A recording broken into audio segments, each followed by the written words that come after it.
Good, good. So, takes us to another superhero film then. Another sequel, Incredibles 2 from Pixar.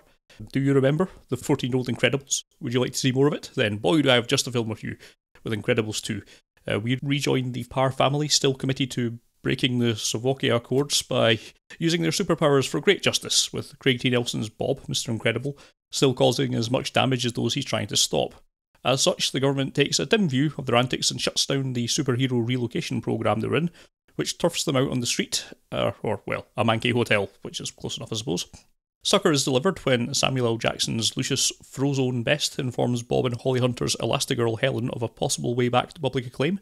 Bob Odenkirk's superhero daft telecoms tycoon Winston Dever and his sister, Catherine Keener's Evelyn, are looking to rehabilitate the public perception of supers through a managed PR campaign with Elastigirl at the front of it, in large part due to her being rather more mindful of the old collateral damage thing.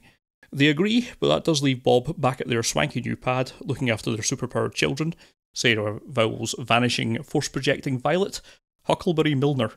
What a name. You're going to say Huckleberry Hound. Huckleberry Hounds, Huckleberry Milner's super speedy Dash, and the bafflingly named toddler Jack Jack, who has some sort of every power cheat code thing going on. OP, please nerf. Strap yourself in as we sit through another father struggling to cope with rambunctious kids storyline, which runs every bit as predictably as you'd expect. Meanwhile, Helen finds herself going up against a screenslaver, who has stolen the Riddler's plan from Batman and Robin, using telescreens to hypnotise people. That's not a good source. No.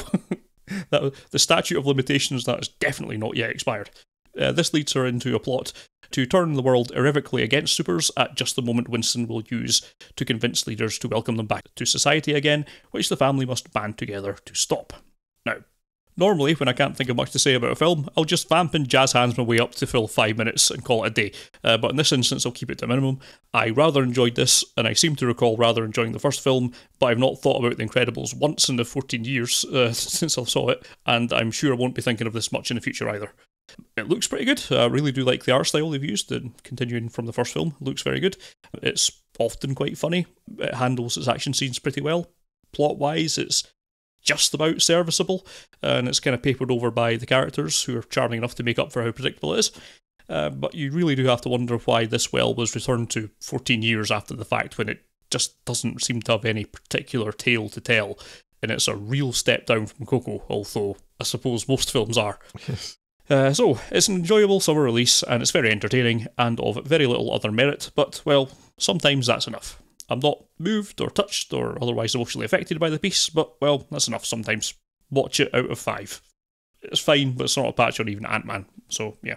I remember when I saw the first Incredibles for the first time, I didn't like it, which put me in about the one... I was going to say 1%. Yeah. The one person in the world at the time, I think. And I've grown to like it considerably more since. But I don't know, I wasn't particularly enthused by this this prospect of this, although I did want to see it. And then I saw this, like, the whole sort of stressed father can't cope with the kids thing. I'm like, really? Yeah. That's your story? Is it 1994? And even then, 1994, it was pushing it a bit, I feel, because it had been done so many times. Oh, the father's incompetent, can't cope with the kids. Ha ha ha ha ha. Yeah. It's clearly not a tale 14 years in the making. So. No. So, in the end, I had an opportunity to see this, or to see Ant-Man and the Wasp. I think I made the right choice.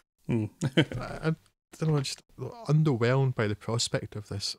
It's a bit, we've said it before, and that we are considerably less enamoured of Pixar films than the world at large seems to be. But they do some great films, and Coco was wonderful.